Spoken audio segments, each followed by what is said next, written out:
Olá, aterrorizados! Aqui é Angel Black trazendo mais histórias de terror para vocês. Se você ainda não conhece o meu trabalho, então eu peço que você considere assistir esse vídeo. E se você gostar, se inscreve aí, deixa o seu like, compartilhe esse vídeo com mais pessoas e ativem as notificações do canal para não ficar de fora sempre que eu postar algo novo aqui na plataforma. Agora, se você não gostar, também não tem problemas. Compartilhe com os seus inimigos e se vingue deles. E agora, vamos de história? O Naual. Você tem fogo nos olhos, garoto, tal qual o seu bisavô. Esta foi a primeira coisa que Dom Chema me disse quando me sentei e conversei com ele num banco de madeira em frente à loja da cidade. Chama-se San Rafael del Ensino e, embora minha mãe tenha nascido lá, foi a primeira vez que eu ia. Nesse verão, fomos visitar para mudar de ar, segundo ela. Meu nome é Carlos, tenho 15 anos e até então não acreditava em coisas estranhas. Mas algo na maneira de como Dom Chema falava me deixou inquieto, como se ele soubesse algo sobre mim que eu ainda não descobri. Fogo nos olhos? Perguntei-lhe com um sorriso nervoso. Sim. Isso não é comum. É de sangue, respondeu-me dando um gole do seu café com canela. Depois dessa conversa, sonhos estranhos, montanhas que eu não conhecia, animais que me observavam e sempre um jaguar preto me seguindo em silêncio. Quando acordei, o meu corpo doía, como se eu tivesse corrido a noite toda. Minha mãe começou a notar coisas estranhas. Dizia que eu falava dormindo, que eu ia para o pátio de madrugada sem perceber. Eu não me lembrava de nada, apenas dos sonhos. Uma noite ouvi um barulho no telhado. Saí e vi uma sombra enorme com olhos vermelhos que me olhou fixamente antes de desaparecer entre as árvores. No dia seguinte, fui com o Dom Chema falar com ele. Já começou? Disse ele sem surpresa. Você está acordando, Carlos. Não tenhas medo. Isso não é uma maldição, é um presente. O que sou eu? Perguntei-lhe, sem saber se queria saber mesmo a resposta. Um naual, como seu bisavô, o último a cuidar desse morro. Eu não sabia o que dizer, estava assustado. Sim, mas também tinha uma estranha emoção, como se tudo isso tivesse sempre aqui, dentro de mim. Naquela noite, eu fui ao rio, como ele me disse, tirei a minha roupa, fechei os meus olhos e senti a mudança. Meus sentidos estão apurados. Meu corpo ficou mais forte, mais leve. Não me vi, mas sabia que já não era mais humano. Corri pela montanha, como se tivesse nascido para isso, livre, sem limites. Quando amanheceu, Dom Chema me esperava sentado numa pedra. Você já é um de nós, disse ele, com um sorriso tranquilo, e completou: seja bem-vindo.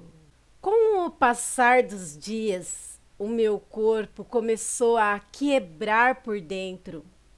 A pele veio primeiro. Parei de a reconhecer. A pele ficou mais grossa, como se estivesse se preparando para resistir a algo. Não era só secura, ela estava a sangrar. Sim, sangrar ao menor contato. Às vezes eu amanhecia com os braços cobertos de crostas partidas e pedaços de carne arrancado pelas unhas, como se tivesse coçando em sonhos até abrir. Os músculos começaram a ficar tensos sozinhos. Ao caminhar, sentia-os contraírem-se sozinhos, como se fossem cordas muito tensas, prestes a se quebrar. A cada movimento, as articulações rangiam como ramos secos. Doía esticar os braços, endireitar as costas. Meus ossos já não obedeciam mais como antes. E os pelos? Os pelos começaram a crescer, como se estivesse em outra fase de desenvolvimento, mas não era a puberdade. Era um pouco selvagem. Pelos grossos brotavam na minha nuca, nas minhas costas, até mesmo nas bochechas. Todas as manhãs eu fazia a barba em frente ao espelho e à noite eu já tinha um maxilar coberto de novo. Os pelos não cresciam iguais, mas tinha áreas irregulares, como se o meu corpo não soubesse que forma eu queria tomar. Meus olhos se transformaram. Ficaram opacos, a cor mudou lentamente, de marrom quente para um tom entre o cinza e o dourado. Sempre que eu me olhava, eu via outra pessoa, um que mal pestanejava, que respirava fundo como um animal enjaulado. As olheiras eram profundas, afundadas, como se eu não dormisse há semanas. O olhar seco, sem expressão. As noites eram piores. Eu acordava com a mandíbula rígida, dentes apertados até ranger. Às vezes eu mordia a língua. Às vezes eu acordava encharcado em suor com o corpo tremendo. Estava a sangrar minhas gengivas, meu peito doía. E então veio a fome. Primeiro foi como uma ansiedade. Eu comia qualquer coisa. Pão, arroz, carne, depois só carne crua. Desossava pedaços de frango com as mãos, sem nenhuma vontade de cozinhá-los. Eu engolia pedaços inteiros e dava-me náuseas. Mas mesmo assim eu não parava. O corpo estava pedindo, o corpo exigia isso. Uma noite desci da montanha e apanhei um tatu com uma pedra. Não pensei nisso e estripei o bichinho ali mesmo, comendo sua carne, enquanto estava quente e ainda se mexia. Mas não era o suficiente. Eu sentia um vazio no estômago que nem o sangue preenchia. Não era uma sensação normal. Era como se o meu corpo estivesse se adaptando a outro tipo de alimento.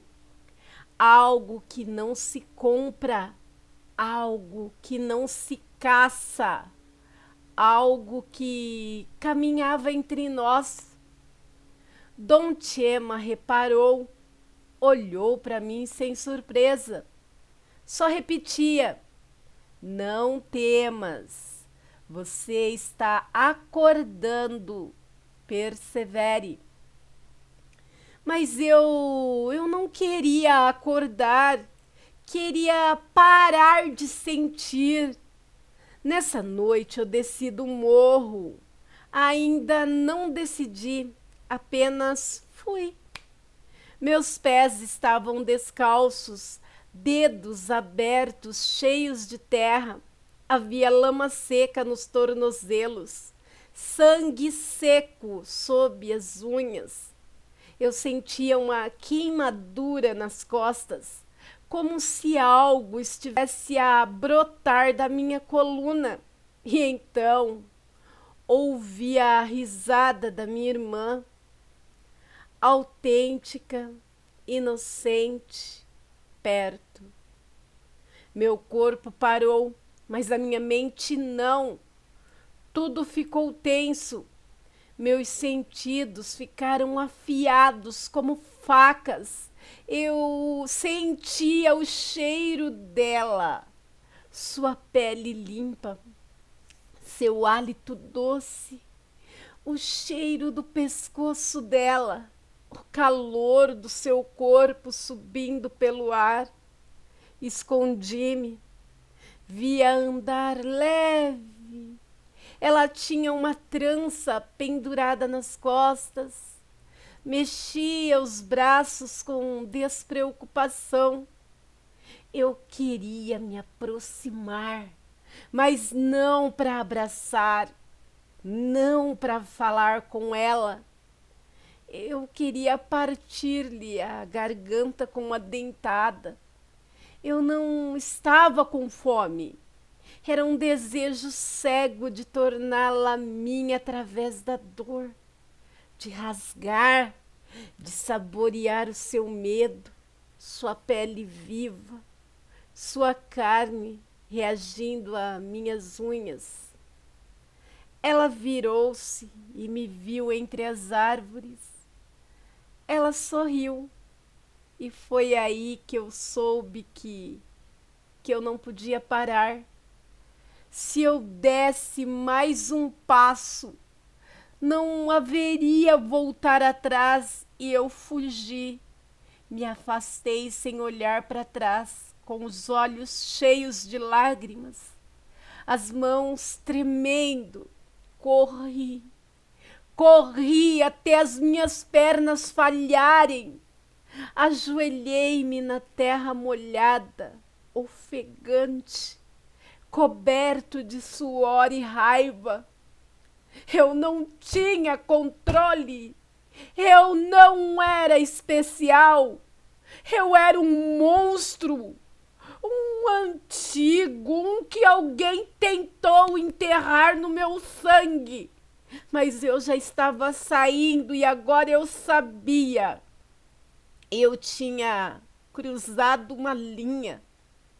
E aqueles que cruzam essa linha, eles quase nunca voltam. Meu Deus, que história!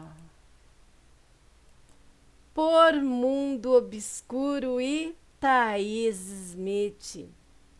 Todos os direitos reservados. Gente, eu contei aqui a parte 1 e a parte 2. É uma transformação diferente, né? Passo a passo, com muita dor e transformação tanto externa como interna. Logo vai sair a parte 3 e eu vou trazer para vocês. Mas ainda resta esperança, não é? Ele viu a irmãzinha, sentiu o cheiro, sentiu o desejo e conseguiu fugir, mesmo quase morrendo de fome e desejo de se alimentar dela. E aí, o que vocês acharam? Eu achei interessante e assustadora. E não vejo a hora de ver a parte 3. Gratidão por compartilhar, Thaís. E vamos para a história seguinte. Relato anônimo. Meu nome é Renata. Não sou bruxa, nem escritora, nem louca. Eu sou apenas uma mulher que amou demais e acabou maldita por esse amor. Tudo começou há 3 anos, quando eu conheci Julian numa festa na colônia Morelos. Era um daqueles homens que te olhavam como se você fosse a única pessoa na sala. Ele era alto, risonho. Ficamos inseparáveis muito rápido. Ou melhor dizendo, eu me tornei prisioneira sem perceber. No começo era um sonho. Mensagens todas as manhãs, promessa de fugirmos juntos, abraços longos. Mas o ciúme começou a espreitar. Ele me dizia como me vestir, como e com quem conversar, quem remover das minhas redes sociais. Ele me controlava, mas eu confundia isso com amor. Deixei amizades, me afastei da minha família e eu fui morar com ele em um quartinho que ele alugava na casa da mãe dele. E foi aí que algo estranho, que o estranho começou.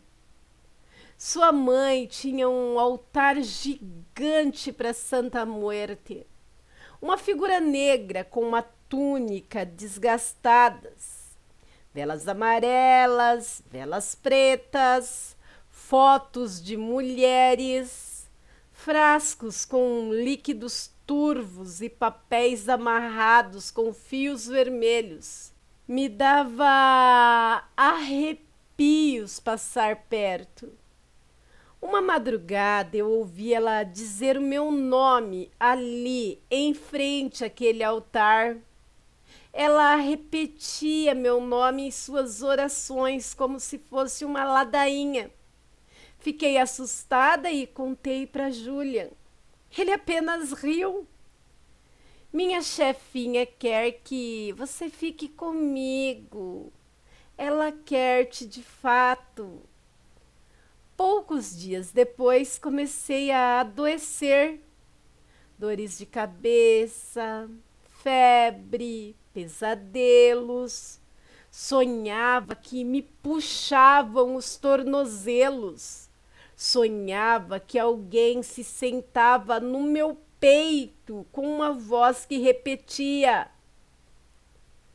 volte para ele ou morra sozinha.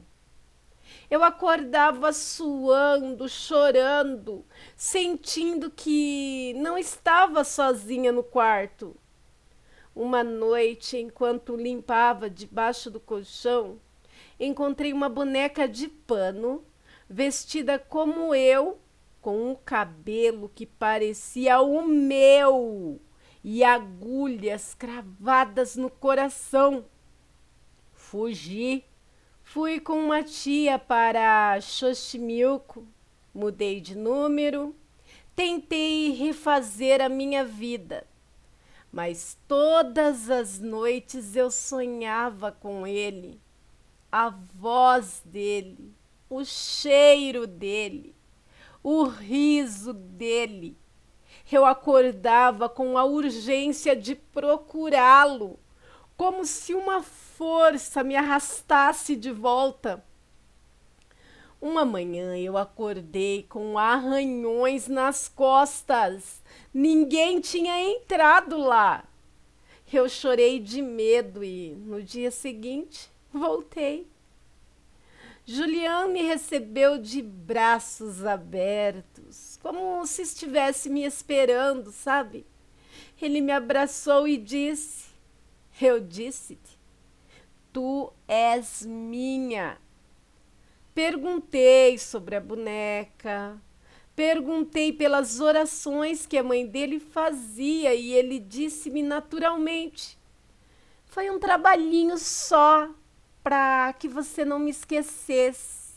E olha que serviu, não foi? Ai, gente, que raiva. Ai, deixa eu continuar aqui. Ai, meu Deus do céu. Tentei fugir de novo semanas depois, mas algo sempre me impedia. Eu sonhava com uma figura encapuzada que me dizia: sua alma já foi oferecida. Ai, aterrorizados, desculpe interromper o relato, né? Como que a pessoa dá uma alma que não é dela? Ai, vou voltar pro relato aqui. Volta. Eu me sentia encurralada. As paredes do quarto estavam tipo encolhendo. Eu ouvia murmúrios à noite. Uma vez eu acordei com terra nas mãos, sem me lembrar de ter saído. Vomitei fios vermelhos outra vez, pois isso já tinha ocorrido. Finalmente, um dia, saí sem dizer nada. Fui para Querétaro com uma amiga e levava apenas uma mochila e um medo que não me deixava respirar. Passaram-se meses, pensei que estava livre, mas os sinais começaram de novo. Os relógios paravam às 3h33 da manhã. Minhas plantas apodreciam sem motivo. Eu sonhava que ele falava comigo e que me dizia: você voltará, mesmo que morta. Uma manhã eu recebi um pedido de amizade no Facebook. Era a conta dele. Eu bloqueei. Mas essa noite eu sonhei com ele no canto do meu quarto. Ele olhava para mim, sorria e repetia: você voltou porque eu quis e voltará, mesmo que te enterre. Durmo com as luzes acesas. Eu rezo sem saber a quem. E de vez em quando eu sinto que alguém senta na minha cama. Dizem que com a Santa Morte, se te amarrarem, não há como voltar atrás. Que a alma entregue não se recupera. Eu não sei se isso é verdade, mas o que eu sei é que eu ainda ouço. Por Thaís Smith, todos os direitos reservados. Foi enviado anonimamente para ela, aterrorizados, mas pertence a ela agora os direitos autorais. Aterrorizados, vocês acreditam que quando uma amarração é feita não tem como desmanchar? Visto que eu já vi histórias de pessoas que perdem a vida por causa desses trabalhos feitos. E olha, entregou ela para a Santa Morte. E as outras fotos, hein? Será que essa mulher mexia, assim, ajudando, entre aspas, né? Que isso não é ajudar a ninguém, é destruir vidas. Outras pessoas a troco de dinheiro? É um caso a se pensar, não é? E é meio que misturado com o voodoo também. Tinha a bonequinha dela lá, não aterrorizados. Nossa! E vocês conhecem histórias parecidas? Se sim, envie para o e-mail do canal que essas histórias de amarração é bom que a gente ouça, que a gente escute para a própria proteção até, não é verdade? Porque aí a gente começa a reconhecer os sinais. Porque eu já vi várias histórias de amarrações que tiveram como serem reversas, não é? Agora essa moça está sofrendo. Deixem aí as suas opiniões nos comentários. Sua opinião é muito importante para mim. E aí, você ficou até o final do vídeo? Ainda não é inscrito? Então vem fazer parte do canal Angel Black Contos de Terror você também. Se inscreve aí, vai. Vem para minha alcateia você também, vem. E vocês, meus aterrorizados, têm um pedido a fazer. Não sai do vídeo não, sem antes deixar aquele like para ajudar o canal. Se possível, compartilhem esse vídeo para chegarmos a mais pessoas. E se você quiser continuar aqui comigo, né? Ativem lá as notificações do canal tocando o sininho. Aí sempre que eu postar algo novo aqui na plataforma, ó, de pronto você vai ser notificado. E o mais importante, voltem. Voltem sempre e eu estarei aqui esperando vocês com histórias de arrepiar. E mais uma vez eu vou reforçar aqui. Se vocês conhecem histórias assim de bruxaria, amarração, coisa feita, vidas destruídas, tudo que for sobrenatural, nauales, lobisomens, vampiros, enfim, o bestiário completo, envie para o e-mail do canal que está na descrição do vídeo. Eu ficarei honrada em estar narrando aqui, falou? Bem, eu quero agradecer agora a todos que de alguma maneira me ajudam, desde a criação até a divulgação do meu trabalho. E principalmente eu quero agradecer a cada um de vocês aterrorizados. Obrigado pela presença, pela permanência e pela paciência. Fiquem com Deus e até a próxima!